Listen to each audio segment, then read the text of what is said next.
দেখুন, আমাদের এই দাবি দাবা নিত্য নতুন কিছু নয়। আমরা দীর্ঘদিন ধরে ওয়াই চ্যানেলে রাত এবং দিন কাটাচ্ছি এবং দীর্ঘদিন ধরে আমাদের প্রতিবাদ আশা করি আপনারা সুস্পষ্টভাবে জানতে পেরেছেন। তবু আজকে আমরা বলছি, আমরা 2016 সালের এসএলএসটি যে পরীক্ষা হয়েছিল সেই পরীক্ষায় যোগ্য শিক্ষক আজকে আমরা সকলে এখানে সমবেত হয়েছি এবং এই একটাই কারণ, যেন যোগ্য শিক্ষকদের সঠিক তথ্য দিয়ে সুপ্রিম কোর্টে এসএসসি কমিশন যিনি চেয়ারম্যান আছেন তিনি আমাদের সহযোগিতা করেন এবং আপনাদের মাধ্যমে আমাদের মাননীয় তার কাছেও আমরা বারবার আবেদন নিবেদন করে চলেছি, কিন্তু তিনি এ বিষয়ে কোনো প্রকার এখনো পর্যন্ত কোনো কথা বলেননি।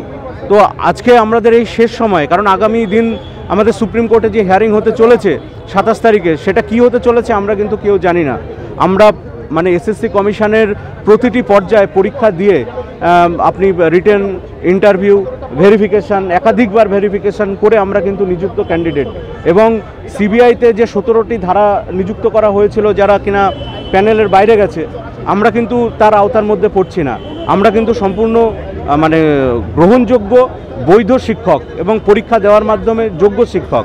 শুধু আমি নয়, আমার মতো 15,000 শিক্ষক আছেন।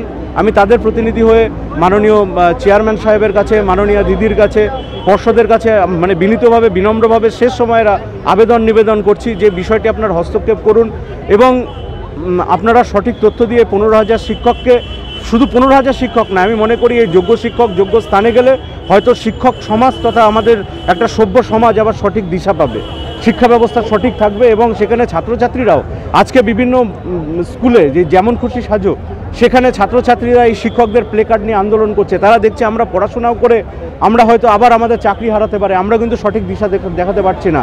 যেখানে ছাত্রছাত্রীদের আমরা মূল স্রোতে নিয়ে যাওয়ার কথা বলি যে ভালো করে পড়াশোনা করো, তোমরা একটা সুন্দর ভবিষ্যৎ পাবে, আমরা কিন্তু সেই কথাটা জোর গলায় বলতে পারছি না। কারণ তারাই বলছে, স্যার আপনারাই রাস্তায় মাটিতে ধুলাধুলি গড়াগড়ি খাচ্ছেন, তাহলে আমাদের কি হতে পারে।